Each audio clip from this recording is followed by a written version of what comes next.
From the Commonwealth Club of California, this is Climate One, changing the conversation about America's energy, economy, and environment. I'm Greg Dalton, and last night I had a glass of wine with dinner. Well, two actually.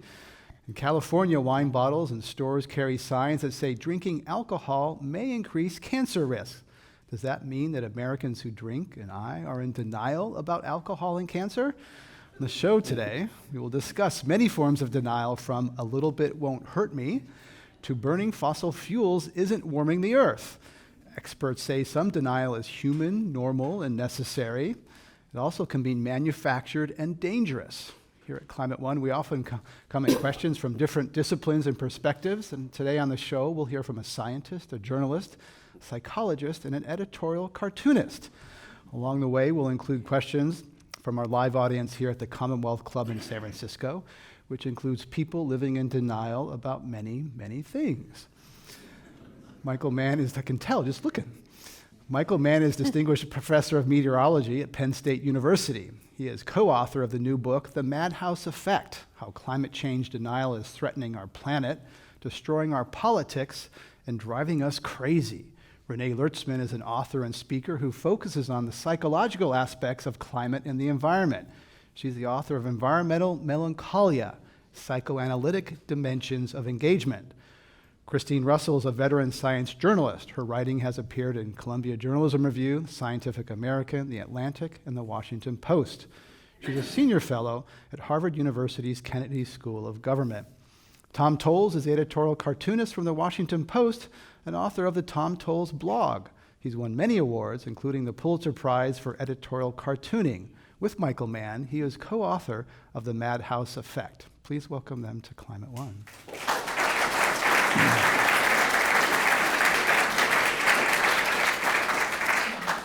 Welcome to all of you. I want to begin by playing a clip. We went out and found a climate denier. We figured we wouldn't have a whole lot of them, that perspective, on stage in the audience today, so we wanted to be sure that that was heard. So we went out to a grocery store in Richmond, California, and we found David Erlich, who is a chair of the Republican Party in Alameda County. Let's hear what David Erlich has to say.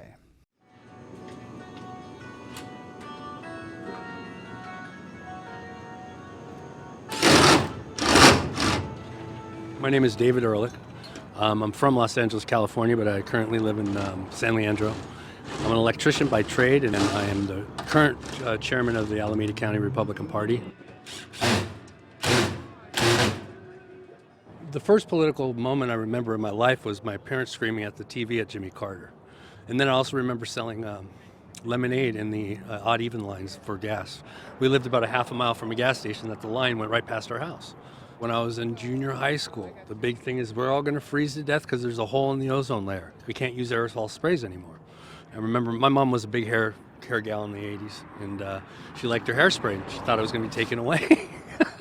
And so I was like, as a kid, even in science class, I would ask the science teacher, what's the hole? Is it like sucking everything out? How does it work? And it never really could be explained to me how the hole in the ozone layer, that seems to be forgotten about. We've gone from it's going to freeze us all to death to global warming to now it's climate change. Carbon tax is being implemented because of it. It's not right.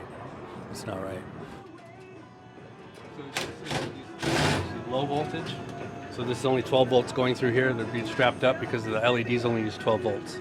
I'm not saying that there isn't climate change. There is climate change, because if you go with the definition of climate change, the climate has changed from this morning to this evening. It depends on what scale you want to look at it at. If we're looking at coming out of the ice age and now we're warming, that's where we're at. So that would be a natural progression. I don't really believe there's 99% of the scientists, and what class of scientists. Most of the meteorologists I know don't subscribe to the type of global warming that we've been told we're involved in. Those are LEDs, these little ones that I put up. There's more LEDs going up. So the guy's going to spend a third less and get twice as much lighting on. We need to be working on alternative energies, period, because not just because of any damage we can do to the climate or any damage we can do to the earth or change the climate, because it's economically right, it's advancement. Really, what we're looking at is economics, because we're looking at a financial disaster that'll do us in quicker than any global warming at this point in time. That's David Erlich, electrician who we talked to in Richmond, California. He's chair of the Alameda County Republican Party. And we sent the journalist Andrew Stelzer out there to talk to him. Michael Mann, there's a lot in there. Unpack some of that, first of all, climate and weather is a difference there. But how do you respond to his views, which represent a lot of what we hear in the climate debate? Yeah. How long do we have here? Well, I think it's easy to vilify somebody like that. It would be easy for us to laugh at, some of the ignorance that is betrayed in that segment. But to me, he's an example of someone who's really a victim. He's not the enemy. He's a victim of a massive misinformation campaign that we're fighting constantly when it comes to the science of climate change. And you can hear that in the litany of talking points, because he's essentially delivering standard sort of climate change, contrarian climate change denial talking points. He got some of them mixed up. Of course, the ozone layer, it's a completely different issue from climate change. And no, scientists weren't talking about cooling in the 1970s. There were some scientists who looked at the competing nature of particulates that were cooling the planet because of dirty coal burning and greenhouse gases, and these two effects were pushing the climate in different directions. Well, we passed the Clean Air Acts in the 1970s to take those particles out of industrial emissions, and of course that unmasked the hidden warming that has emerged in the time since then. So I think what's also important to understand, just in the logical progression, is that those talking points were really just a way to justify an ideological position. And in the end, you saw where he was coming from. There's a quote that I love attributed to James Inhofe, a very well-known Senate climate change denier from Oklahoma. And he once said something to this effect. He said, "I used to believe the science of climate change until I learned how much it would cost."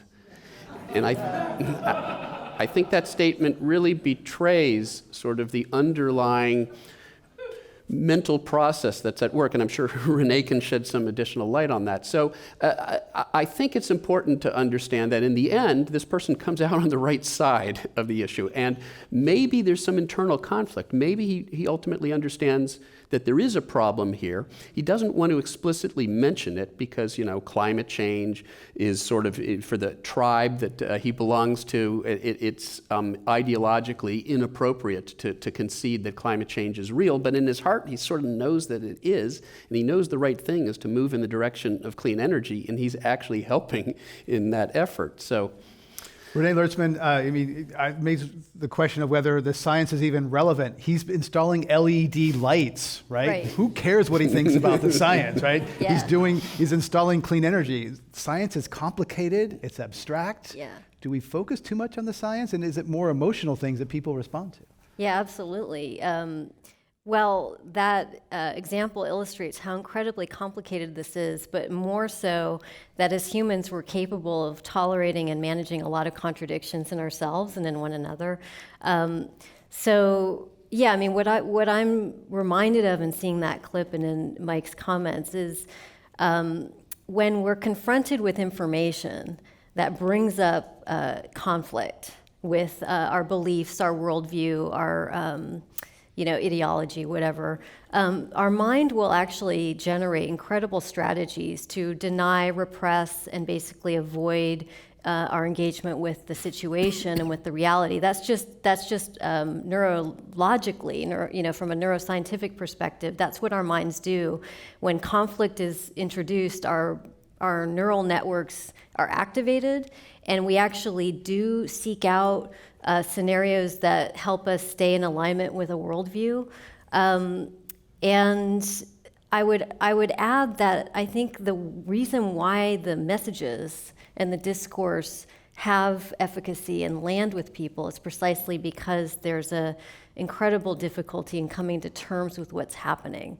So, I'm also reminded in interviews I've done with Republicans around climate change, hardcore skeptics, that we see exactly what we're talking about, and what Mike was mentioning is a lot of vacillation between a recognition and acknowledgement somehow you kind of know that they know deep down that something's up, but they can't allow themselves to go there because of my, identity, affiliation. It doesn't feel safe or acceptable to do that. Our job is to try to make it more safe, to make it, to give one another permission to actually go there.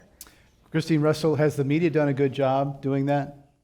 Well, first of all, the media is a plural word, and so I think I've seen a number of nostalgia pieces recently. Remember the good old days of Walter Cronkite, where that's the way it is. And I think people, particularly in this post-election period, are really realizing that, again, a lot of the polarization and the kind of thoughts that we were hearing in that view of the climate denier is because people are getting their information from so many different sources.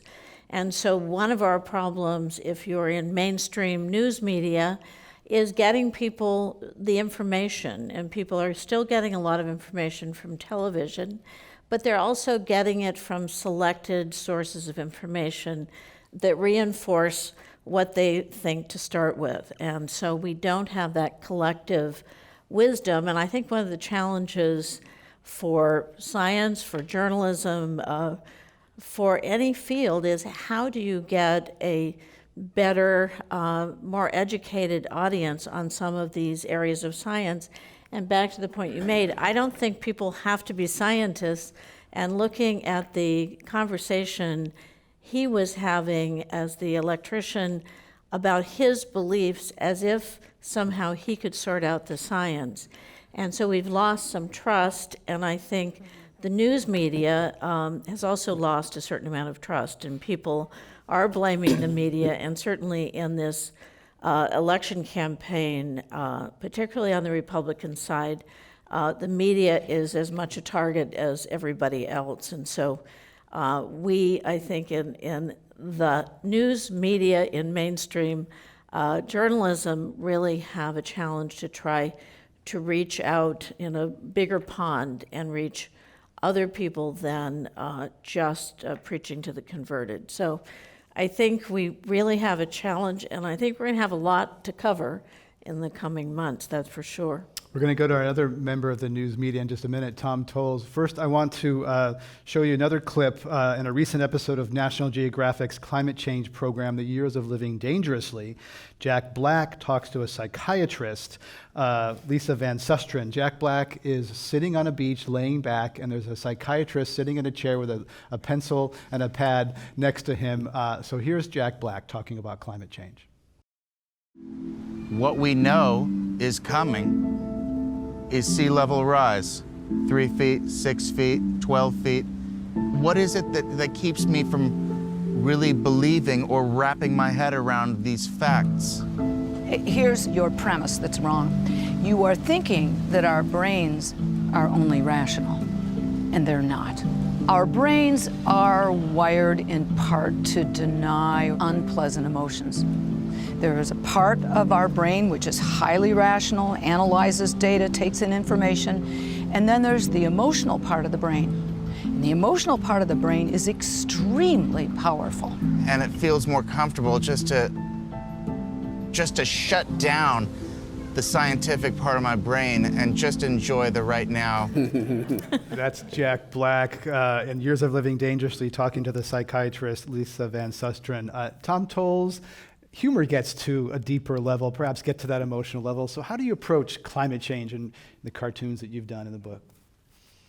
Well, my answer will fold back into some of the previous video too. I mean, we were just talking about, has the news media been helpful in this? And I would say that over the last 30 years on this topic, and I agree the media is a plural, but I think over the last 30 years, the media has been, in the aggregate, essentially abysmal at covering the climate issue, both in terms of the way they defaulted into the easy formula of both sides. That's one problem. The other problem is not taking the enormity of the problem seriously at all, and relegating it as kind of a side issue, page 6 issue, when it's, I was on a radio program earlier this morning, and I said, the analogy, I mean, cartoonists think in visual terms, but the analogy is this is an asteroid coming at Earth, and everybody says, oh, well, what if an asteroid hits us someday? This is essentially the same thing. The science of the matter is very clear now. We can see that asteroid growing in the sky every day, and we're confronted with a news media that for some reason doesn't care to cover the story of the asteroid that's going to hit us particularly. And when they do cover it, have covered it. It's getting a little better now, but they've covered it, well, we're gonna talk to a scientist that explains that the asteroid is this size, and when it hits the Earth in this place, it's going to do this amount of damage. You can measure and calculate this, and then we're going to talk to an electrician who works for the Republican Party, and ask him if he thinks that the asteroid is there, or whether it's similar or different to other asteroids that may or may not have been there, or rumors of asteroids, or mythological animals. I mean, I find I think it's an excellent place to start a discussion, but I think it's actually a little bit offensive that this electrician is given even that much time. I agree. Actually, my real answer is to listen to the answers that were given before, because Michael's answer was perfect. This individual as a human being is not the enemy, and I agree with everything he said about it, but in practicality, actually, yes, he is the enemy. And the enemy is also taking this guy's completely incoherent understanding of the issue as representing something other than a massive problem. I mean, I just hope to God that he understands how to wire a house better than he understands what he was saying about his understanding, because it didn't even add up to anything. I mean, if you wired a house the way he was talking, the whole thing would burn down in a day. And I would say, not only don't hire this guy to install your wiring, I would say also don't join any political parties that this guy is associated with. Right. But anyway, what was the question? Renee Lertzman, in all fairness, that gentleman who spoke to our reporter isn't here to defend himself, and it may get laughs, but is it right to villainize people like that? Right. So, no, I think we're all in agreement on that point. I just want to follow on Tom's comment about the asteroid. So I will actually clarify the difference between an asteroid and climate change is that an asteroid is external to us, and climate change, we're all living within the systems that are producing the issue, and that is what makes it fundamentally a profound psychological and social quandary and dilemma, because we will, as humans, deny and defend till the bitter end if we feel that, and one of the things that came up in the video is loss. So his mother was afraid that something that she's attached to is going to be taken away. That's going on at a collective social level. And I think humor is one of our most powerful resources for effectively disarming the human defense mechanisms. I mean, Freud knew this, many psychotherapists know this, that humor can be very disarming in addition to other mechanisms, other strategies that help disarm, and that includes the ability to say, look, this is scary, maybe feels overwhelming. I don't want this to be true as well. So show some empathy. I mean, God knows I wish this wasn't true. But it is, and that's why we all, so you move on from there. We're all part of it. If you're just joining us, Renee Lertzman is an author and environmental psychologist. Michael Mann is a professor of meteorology at Penn State University. Cristine Russell is a veteran science journalist, a fellow at Harvard's Kennedy School of Government, and Tom Toles, the editorial cartoonist at the Washington Post. I'm Greg Dalton. Mike Mann, I'd like to ask you about a real legitimate villain, perhaps. Frederick Seitz was former president of the National Academy of Sciences, president of Rockefeller University, won many awards, and he, you write in your book, The Madhouse Effect, is a founding figure in the art of modern-day science denialism. So tell us how such a distinguished figure went to the dark side. Yeah, I have some personal connections with Seitz in a sense. He was a solid earth physicist, a very distinguished, not a solid earth, a solid state physicist. Flat Earth, but So studying how materials work, and that's where I got my start in physics as well at UC Berkeley. I was studying in that area. And ultimately, he became president of the Rockefeller Institute, a member of the National Academy of Sciences. He actually became president of the National Academy of Sciences. So when people say, how is it that somebody that smart cannot get the science of climate change? It's not a matter of intelligence. I think we have to recognize that. There are ideological issues at work, and in his case, he actually ended up receiving, I think, something like $70 million from R.J. Reynolds Tobacco to found an institute whose primary function would be to attack the science linking tobacco and human health. And there's a famous saying attributed to Upton Sinclair. It's very difficult to get a man to understand something when his salary depends on not understanding it. And so I think we have to recognize that there is denialism that comes from exactly the place that Renee is describing. There are various strains of denialism. Some of it comes from a self-interested sort of origin as well.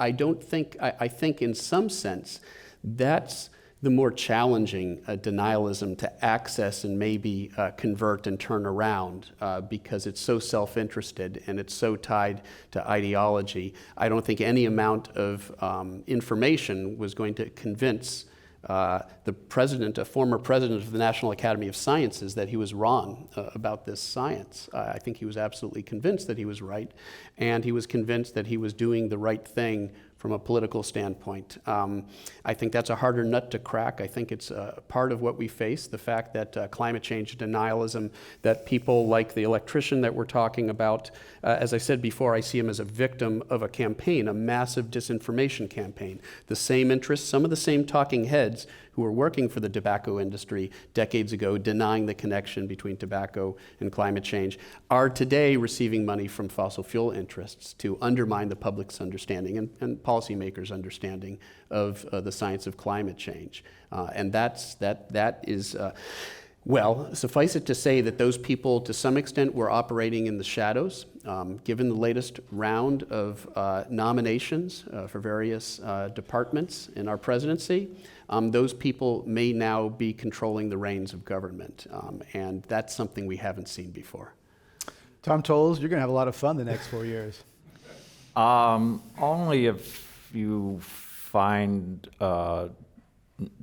describing the imminent decline and destruction of the planet, the ecosystems, the economic base, the political base, and pretty much everything that we've come to depend on and love about the planet and our way of life and our fellow man. If you can enjoy the process of watching the dissolution and destruction of all of that, I'd be having a great time.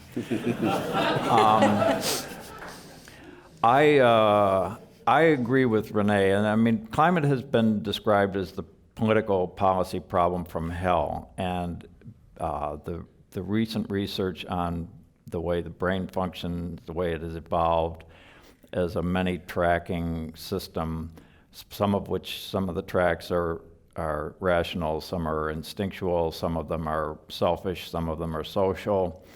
That is the fundamental base on which this issue has fallen, in that it's abstract It asks for sacrifices now for a vague threat later. And all of that is true. This is not the first time this has happened. I mean, almost every environmental issue has played into this a psychological trap to a certain extent. I think the electrician's referencing to the ozone hole was probably the most directly applicable, although he didn't seem to understand the difference between that and the climate issue. But there again, it was aerosols are going to do something. We have to change the product that we're familiar with, comfortable with, economically secure with, to fix a problem that is described as molecular interaction that is destroying something a layer that no one had ever heard of before that was going to cause cancer. That was also a problem very much like this, only on some ways a smaller scale, although that was also globally a fairly significant one. But the fact of the matter is we did solve it. Human beings can solve this. The climate problem is the same psychological problem. I'm sorry for going on just a little long. I'll finish in a second.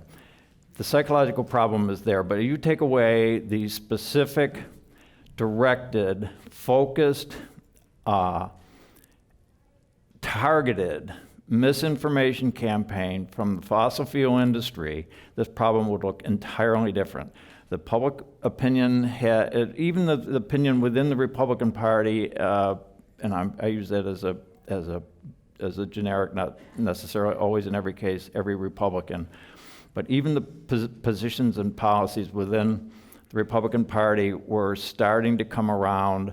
That has changed. The science has only gotten stronger. It's the money that is contaminating this problem, and now that all that has flowed into an overt political machine that is occupying the American government right now.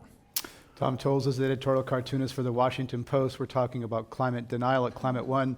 I'm Greg Dalton. I'd like to go to our lightning round, which is a series of quick questions and quick answers for our guest today. This is a word association. I'll mention a noun and ask you to just mention the first thing that pops into your head. Starting with Tom Toles, Rex Tillerson. George Orwell's 1984. Mike Mann, the late climate scientist Stephen Schneider. A ray of hope. Chris Russell, economist Bjorn Lomborg. Denial. Renee Lertzman, Donald Trump.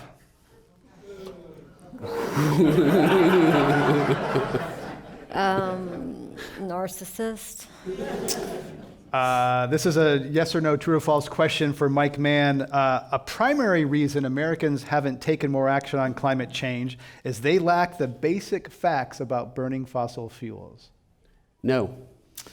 Renee Lertzman, true or false? Facts change people's minds. False. Tom Toles, yes or no? Many Americans want to revisit high school science. No.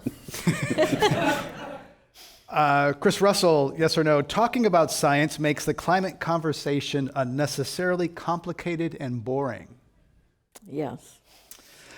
Mike Mann, yes or no? You have climate deniers in your family. No. Chris Russell, yes or no? The intel on human-caused climate change isn't 100%. Ooh, that's a I very got the hard one. reference. It's virtually. I guess this was yes or no, right? Yes or no? Oh. I guess no. Tom Toles, yes or no? Tragedy is hilarious. That's a quote from me.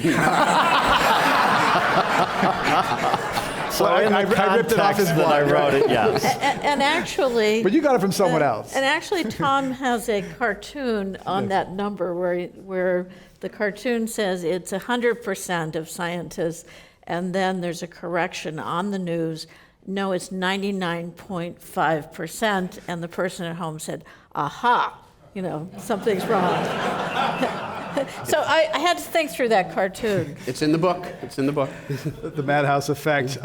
Renee Lertzman, yes or no? one of the most primitive defenses is villainization. Yes. Also for Renee Lertzman, villainization is going to be the ultimate downfall of the climate movement. Yes. This is for Tom Toles. Yes or no? Walter White would be an excellent choice to run the Drug Enforcement Agency. I'm not even going to answer. That's Saturday Night Live last week. Chris Russell, yes or no? Donald Trump is stepping away from making his businesses bankrupt to bankrupt the country. Yes. Got that from Andy Borowitz in The New Yorker. Last one, Renee Lertzman. Kellyanne Conway told Fox News that while Trump could bankrupt his companies in the country at the same time, he owes it to the American people to put them first. How do you answer that? That's there, Andy Borowitz, also from The New Yorker. Thank you. Let's give our round to these guests at Climate One. Renee Lertzman, I want to ask you about James Inhofe, because sometimes people, facts, you said, don't change people's minds. James Inhofe, the Republican senator from Oklahoma, canceled a keynote address a few years ago at the Heartland Institute, an institute that denies climate change is happening. He dove into a lake, Grand Lake in Oklahoma, for a routine swim, and there was an algae bloom, and he was deathly sick.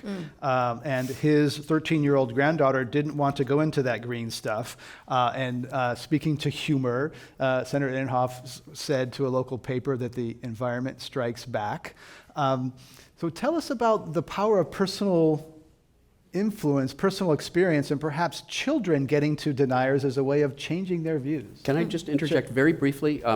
That algal bloom was a result of the unprecedented heat and drought that Oklahoma was experiencing at the time. And we now have an EPA administrator from Oklahoma. It'll be interesting to see how that... we don't have him yet. Okay. Nominated. That's very important. Okay.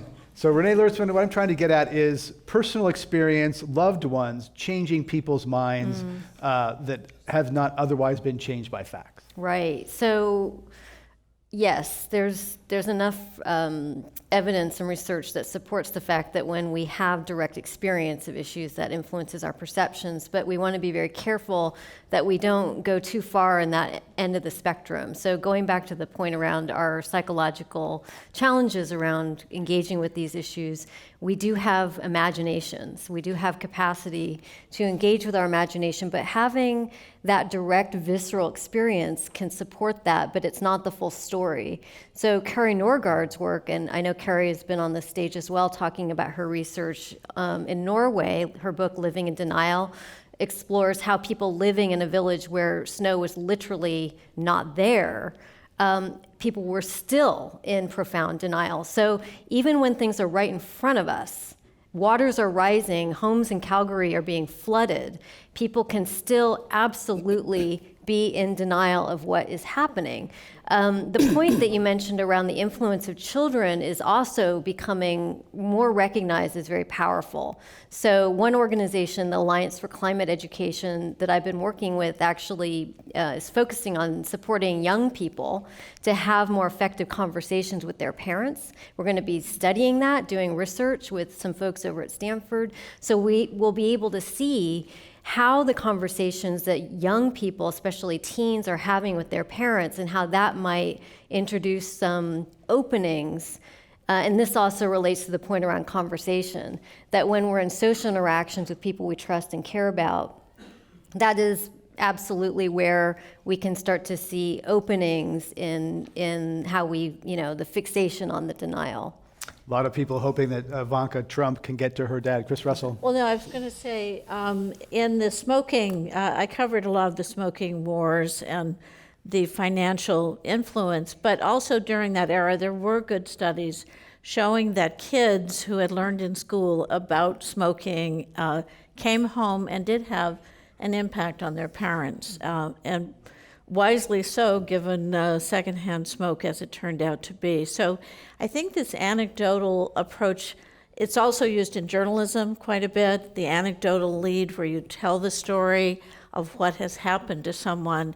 And it can go either way. And perhaps one of the stronger ways to get public interest in the issue of the seriousness of the issue is to have more stories coming from places where people are being impacted. And I think one of the surprises, in a way, is the evidence that is happening all around us, as opposed to there'll be more to come, obviously, but I think telling more stories about how it's impacting and then bringing the science in to explain how that might be related or precursor and such has always been an effective way, I think, giving people, and it doesn't happen in journalism, it's always a challenge as a science journalist, figure out how to get the science out in a kind of easy dose and not cough medicine, so. I want to look forward, because one of the criticisms of science and journalism is that it's always doom and gloom, it's all the bad stuff, and people want stories of hope, they want what can I do, and Chris Russell, a lot of the journalism around climate is melting glaciers, droughts, bad stuff happening, and is that because good stories don't make, good news stories don't get on page one? Is it because they don't have some tension, or journalists are predisposed to talk about planes crashing, not planes that land safely, sure, but where is the positive stories? Well, I think the things connecting the dots is the energy picture is obviously the bigger story. What can we do, even as that electrician that we're going to keep thinking about? You can do something about a problem regardless of whether you know all of the details. And so most of the surveys that are being done show considerable public support for renewable energy, for actually paying more to get cars that run on more efficient fuel.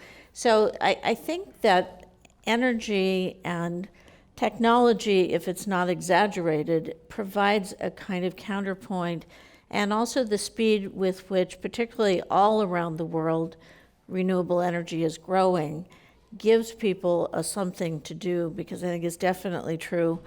Particularly, we've got to stay away from the stories that the ice is up, the ice is down, and try to have more context in these stories. But I think more coverage and getting the business and energy reporters to also bring in the science and explain how this more efficient car, or electric car, I guess, which gets to go across the bridge for free here, how that connects to doing something about the environment and about climate change. Mike Mann?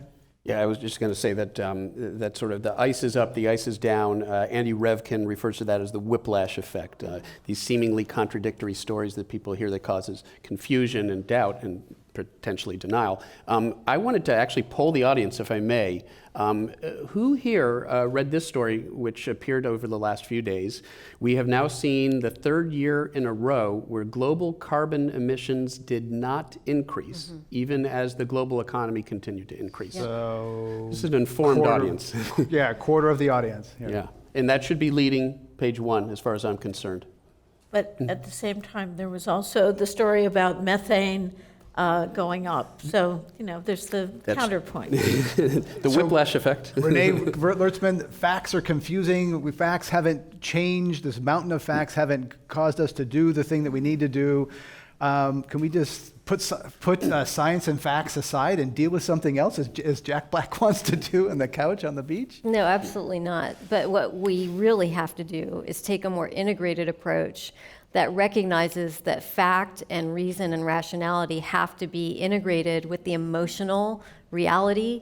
I think in the focus on solutions and positive stories, we want to be very careful that that's not actually sufficient. It's sort of like what's called bypassing. When you just focus on the kind of rah-rah, here's the good story, you're not actually addressing the other part of the story and the experience, that this is a little overwhelming, it's a little scary, this is a little confusing. And I think if we do more experimentation in our communications, and this is a place of innovation, we're all being kind of forced to do things differently right now, to experiment with addressing the reality and the facts and the solutions, but bring in a little bit of that emotional intelligence, bring in a little bit of that, this is kind of hard or whatever that is, and then move into and look what's happening now. And I think we'll see a much greater level of receptivity and engagement in the issues if we take that more kind of an integrated angle. We're talking about climate change and denial at Climate One. That's Renee Lertzman, author and strategist. We did a poll on Twitter. We had 850 votes, and we asked the question, what do you think about human-caused climate change? 61% said it's real and will impact me. 11% said it's real and won't impact me. 12% said it's natural, and 16% said it's a hoax. So I want to get to this, it's real and won't impact me, because Renee Lertzman, that's a form of climate denial light.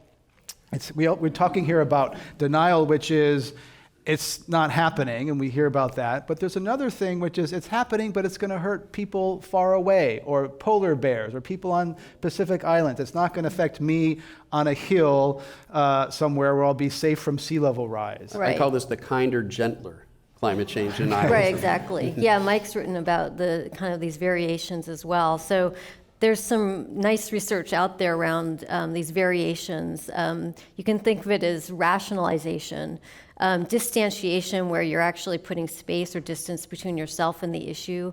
These are all very well-known, documented strategies that we engage in that, as you say, are not cut and dry denial. There's also disavowal, where you're not denying something exists, but you're choosing to not actually live in that awareness. You're choosing to go on business as usual. It's not the same as saying it doesn't exist. So these, again, are sort of well-known, well-crafted strategies. And as Kari Norgaard has written about, and Mike in your book, that we need one another to actually corroborate, to make it real. So it's not just me as an individual going around having this thought. I need people in my life, and I need social interactions who can mirror and reflect that back. Mike Mann, you write in your book with Tom Toles about Ken Cuccinelli, who was an official and ran for governor in Virginia, and he basically started legal action against you to get emails regarding some grants when you taught at the University of Virginia. University of Virginia paid $350,000 in legal fees defending you and others. Tell us what he's doing now, Ken Cuccinelli, former Attorney General of Virginia. Yeah, well, I call him the Cooch, because that's, to those close to him, he's known as the Cooch. Since... Is that what you always call him?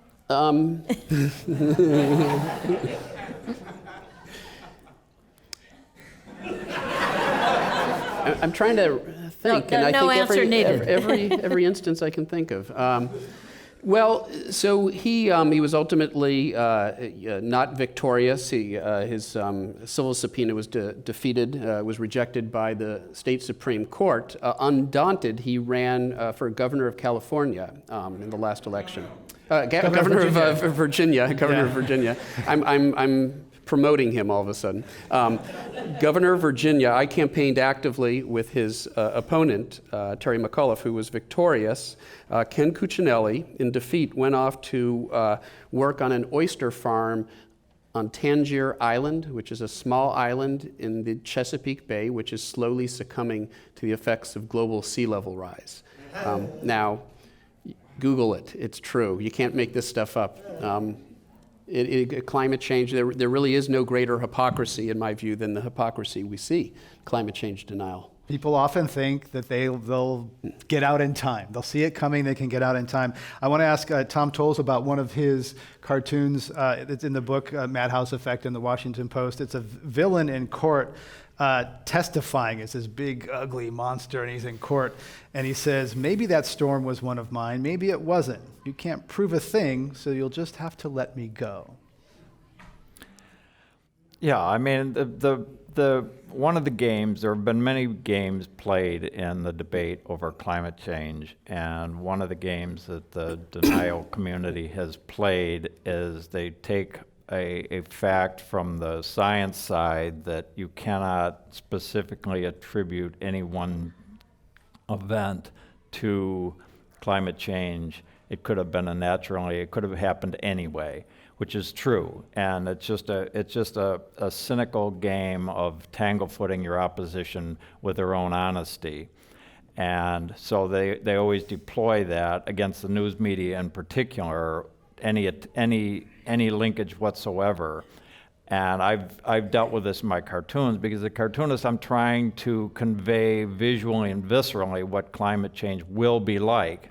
And you see a freak storm, a catastrophic flood, a fire. You want to take all those visuals and deploy those and say, okay, maybe even if this one wasn't can't be proven to be connected to climate change data, this is what the future is going to be like. But you have to do that maneuver, that even if, then also kind of thing, which is, well, it's a little, it's a trickier argument to make. So the cartoon was directed at explaining the specific tactic of trying to split those two things apart.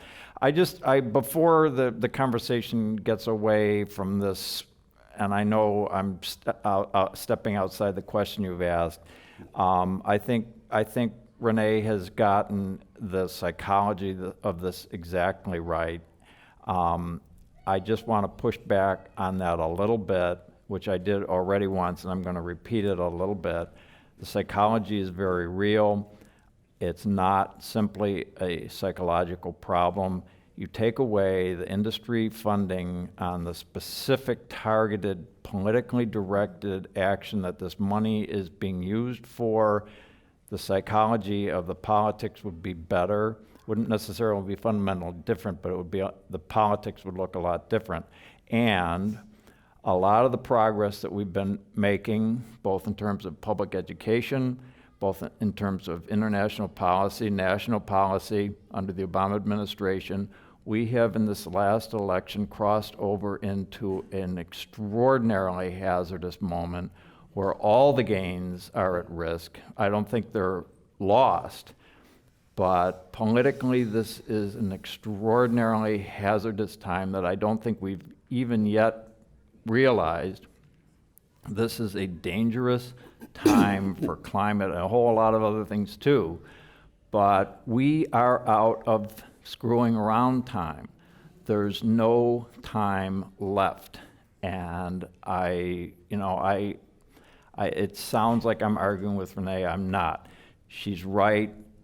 You've got to solve the psychological problem to solve the political problem, but the political problem has just leapt way ahead of the psychology here, and we are now in a horrible place. And I don't want anybody to leave here to think that, oh, this is just an interesting conversation that we've had, a lot of good thoughts. This is genuinely, permanently dangerous, not just to the planet, not just to the climate, but all our politics, our government institutions, our economy, they're all floating like a institution on thin ice that's melting from under us. You can see what refugees do to politics in Europe, how it can help undermine all the democratic institutions. These are not just abstract questions, and they're not in the future anymore. We are right up against it now. And if you don't walk away with anything else from that, just remember that we are right at the edge of the precipice right now, and we're teetering.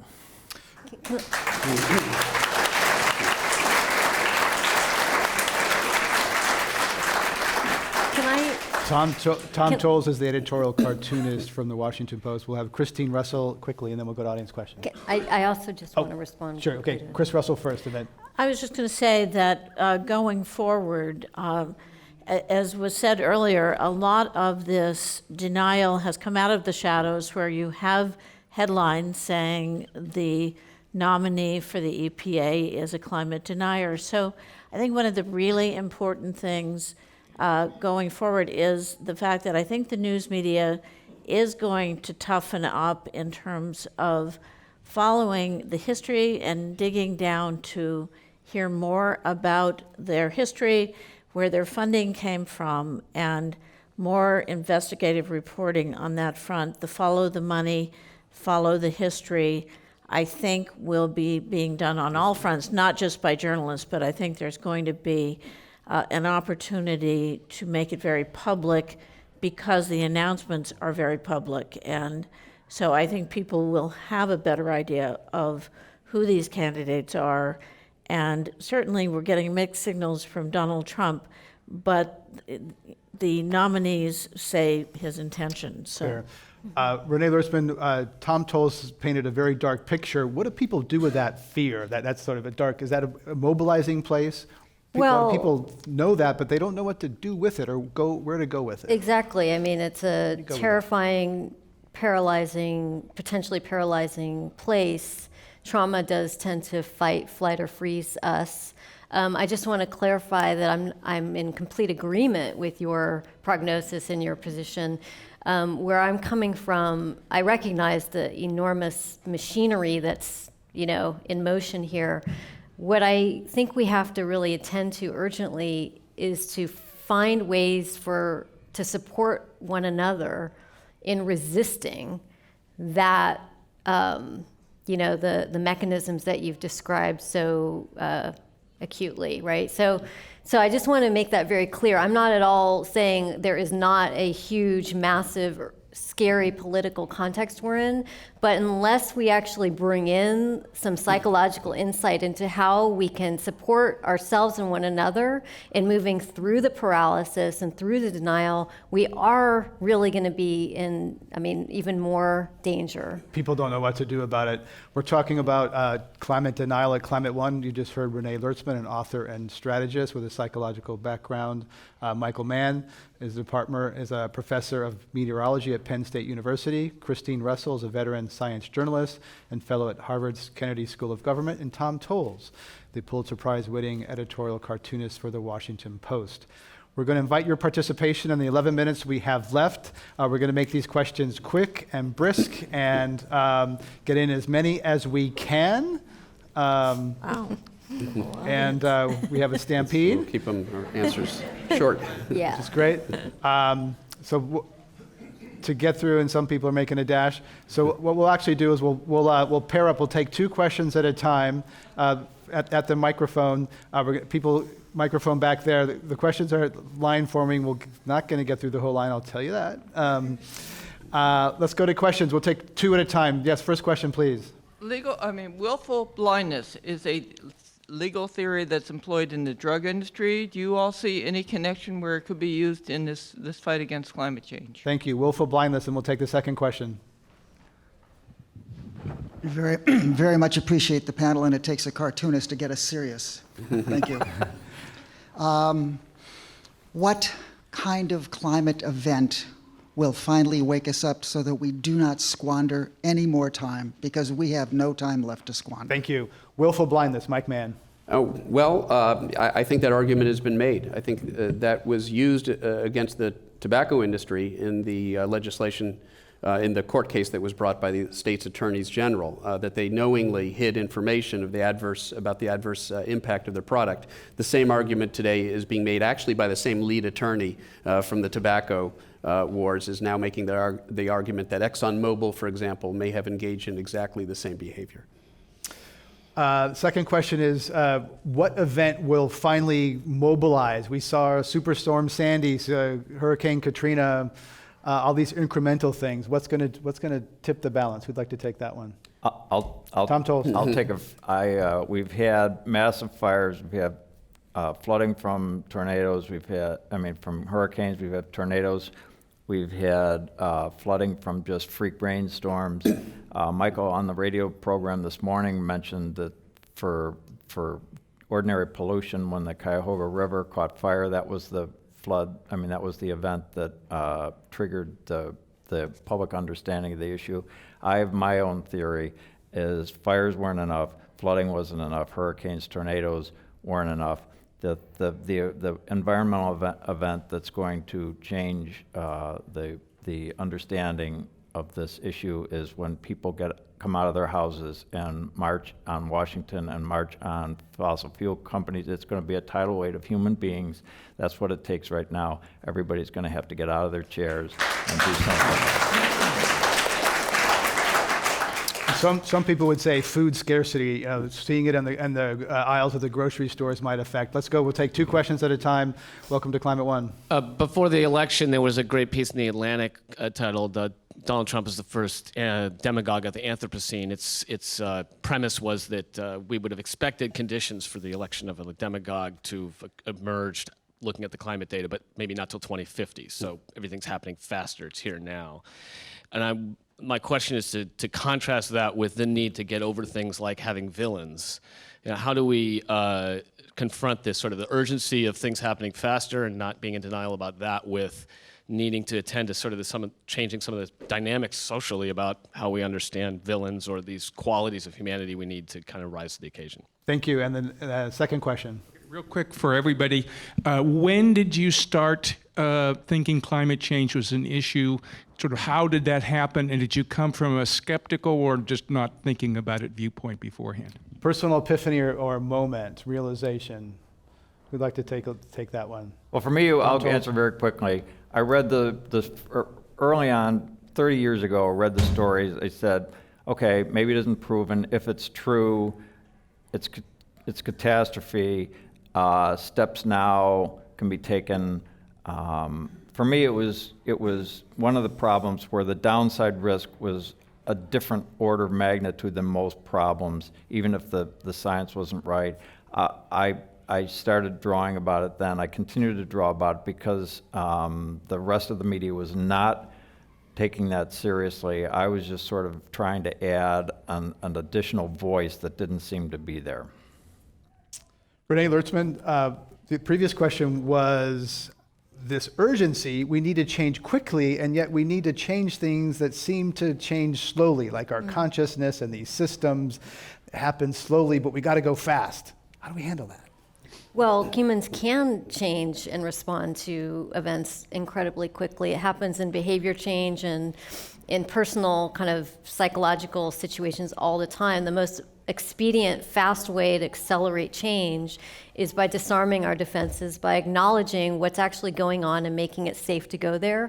So the more that we can train and support people who are in situations where we can actually have different kinds of conversations that have to do with recognizing that we're all in this and that no one intended for this to happen. So in other words, the biggest barrier to our engaging with climate change are precisely those issues of conflict, guilt, shame, confusion, and I'm not talking about from the industry,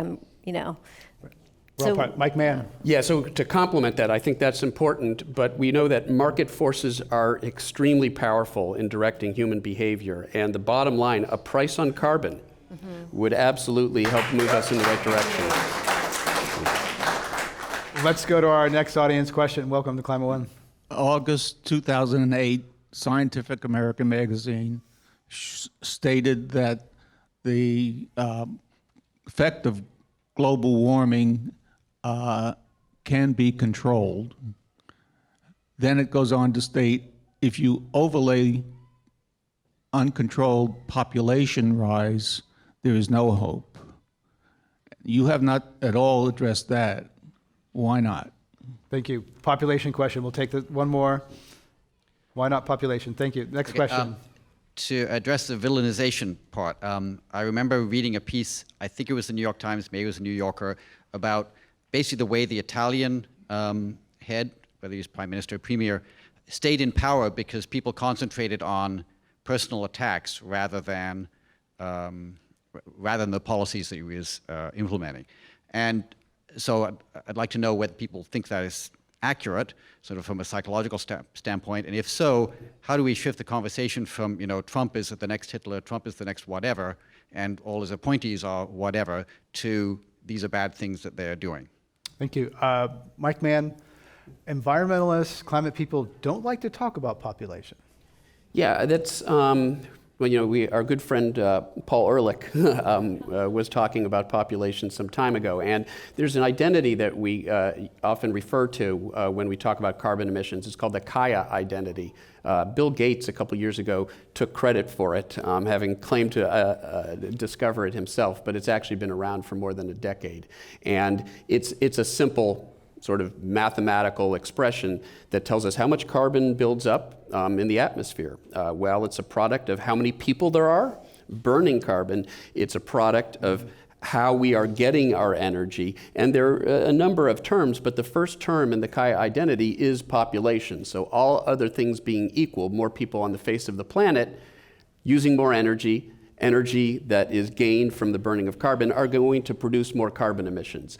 Now, where that becomes problematic is that not all people are equal when it comes to carbon emissions. And for example, in China, China has the largest aggregate carbon emissions of any country on the planet, but their per capita emissions are still substantially lower than ours. Now the worry is, as China industrializes their economy further, as India industrializes their economy, as the rest of the world leads a more Western style lifestyle, and their carbon footprints start to increase, that's really the problem. That's the problem we face. It isn't so much right now how many people there are, it's how many people who are burning carbon to get energy. Living like us. Renee Lertzman, there was another part of that question, which was basically, could villainizing, I think they're referring to perhaps former Berlusconi, former Prime Minister of Italy, who was a billionaire, stayed in power despite lots of scandals a long time. Can villainization, we remember that in reality TV, the villain is the star. We have a reality TV star who's now soon president of the United States. Could villainizing him make him stronger and more popular? Without question. I mean, it's a siphoning of enormous amounts of energy and attention. Villains' characters suck up all the oxygen in the room and distract us from dealing with what's actually going on, which is why we have to talk about anxiety. We have to talk about the conditions that give rise to someone like him coming into power. Let's go to our last two questions. Yes. Dr. Mann, when you first published the Climate Wars and Hockey Stick, in the first few hours of the reviews on Amazon, there was an enormous number of reviews that suddenly showed up that were one-star reviews, and many of them said verified purchase. Have you ever thought of asking Amazon how many people within a few hours of posting those reviews returned their purchases? Because I just think that would be a really interesting stat to find out. Well, thank you. And we'll take one more question to pair it up, and then we'll end. To echo Renee's phrase, it's incredibly difficult to come to terms with the problem of anthropogenic climate change. My difficulty is after studying the problem and seeing the mounting dramatic effects, how it becomes harder to rationally sustain to prevent permanent cataclysmic changes. Do you think that one can learn too much about the problem that then paralyzes us to try to work towards solutions? So let's take the first question. Mike Mann, people trashing you on Amazon. Well, as you may know, Jeff Bezos, the founder and president of CEO of Amazon, also now owns the Washington Post. So maybe my friend Tom Toles can help arrange a meeting with him. There was a video that was went semi-viral a few years ago, and it was a conservative who was explaining to fellow conservatives how to go online and target Amazon books, target books, progressive books that they don't like, how to bombard them with one-star reviews to lower their ratings, and how to similarly help along conservative authors by giving them lots of five-star ratings. Ultimately, you can't be worrying too much about these things. As it turns out, the cavalry did ultimately show up, and a number of really thoughtful reviews were sort of posted, and the rating of the book increased quite a bit. But to everybody in this audience, if you read any of my books, please do go online on Amazon and rate them. We can help sort of combat this bad faith attack on authors. But ultimately, I think it is a manifestation of the fact that there is this very fractious and very in just caustic atmosphere when it comes to issues like human-caused climate change. And some of it, I think, relates to the psychological factors that Renee is talking about. Some of it relates to the fact that the issue has been politicized by those who recognize that by politicizing this issue and by making it a partisan political issue, they could prevent any progress from being made on actually tackling the problem. And I think these sorts of attacks that we see online are a manifestation of a much larger problem, a problem in sort of the loss of good faith in our public discourse. Renee Lertzman, the previous question was, is it possible to know too much that you become paralyzed? That's a really powerful question to ask. And my response is no, but we have to be exceptionally mindful of the context in which we're learning and taking in the information. So when we're on our own and we're isolated and we're dealing with all of this, of course it's overwhelming and of course it is paralyzing potentially. But when we look at the context of being with others and being able to process what we're learning, things rapidly change. We actually, as humans, have incredible capacity to become very creative and have ingenuity, but we need to think about the context in which we're coming to terms with the issues. Before we end, I want to ask you to just listen for a moment. The children outside are not in this room. They're joyful, they're happy. I just wanted to take that moment. It's been a little bit of a distraction, but it's actually poignant that that's what we're talking about here. Listen to those kids. Secondly, I'd like to invite you to give the round of applause for the Climate One crew who's in here, who does a great job.